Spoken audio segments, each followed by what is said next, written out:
नमस्कार। आप सुन रहे हैं द बॉलीवुड रेडियो और मैं हूं आपके साथ अनूप आकाश वर्मा।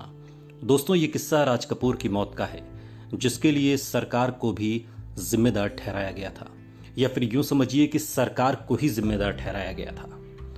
राज कपूर, जिनको भारतीय सिनेमा का शोमैन कहा जाता है, हिंदी सिनेमा के एक जाने माने अभिनेता, निर्माता और निर्देशक थे, मगर बॉलीवुड ने ये सितारा महज 63 साल की उम्र में खो दिया। भले ही उनकी मौत अस्थमा की बीमारी के चलते हुई थी, मगर कहीं ना कहीं इनकी मौत के पीछे सरकार को ही जिम्मेदार माना गया था। हिंदी सिनेमा के इस शोमैन का निधन जिन हालातों में हुआ, उससे यह कहा जा सकता है कि उनकी मौत समय से पहले हुई। अगर ये कहा जाए कि केंद्र सरकार के प्रोटोकॉल के चलते राज कपूर साहब का निधन हुआ, तो ये गलत नहीं होगा।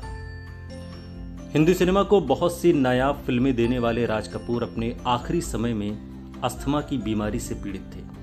जिस समय वो अपनी आखिरी फिल्म हिना की शूटिंग कर रहे थे, उन्हें केंद्र सरकार की तरफ से दादा साहब फाल्के अवार्ड से सम्मानित किया गया था। इस अवार्ड को लेने के लिए राज साहब खुद अपने परिवार को लेकर दिल्ली पहुंचे थे। दिल्ली आने के बाद उनकी अस्थमा की बीमारी ने ज्यादा जोर पकड़ लिया था और इसी वजह से राज कपूर अपना ऑक्सीजन सिलेंडर हमेशा साथ रखते थे। अवार्ड लेने गए राज कपूर को राष्ट्रपति भवन में सुरक्षा कारणों के चलते अपना ऑक्सीजन सिलेंडर बाहर छोड़ना पड़ा था। ऐसा कहा जा सकता है कि राज कपूर ने अपना सिलेंडर ही नहीं, बल्कि अपने जीवन की डोर को बाहर छोड़ दिया था। दादा साहब फाल्के अवार्ड का समारोह शुरू हुआ और राज साहब दर्शकों के बीच बैठे हुए थे। उन्हें काफी समय से असहज महसूस हो रहा था। राष्ट्रपति आर वेंकटरमण के भाषण के बीच राज कपूर को अस्थमा का दौरा पड़ा। ऐसे में राष्ट्रपति अपना भाषण छोड़ स्टेज से नीचे उतरे और राज कपूर साहब को दादा साहब फाल्के अवार्ड से सम्मानित किया, मगर तब तक बहुत देर हो चुकी थी। राज कपूर को तुरंत दिल्ली के एम्स हॉस्पिटल में भर्ती करवाया गया, मगर कुछ दिनों तक हॉस्पिटल में इलाज के बावजूद उन्हें बचाया नहीं जा सका और आखिरकार 2 जून साल 1988 के दिन बॉलीवुड के शोमैन राज कपूर ने दुनिया को अलविदा कह दिया।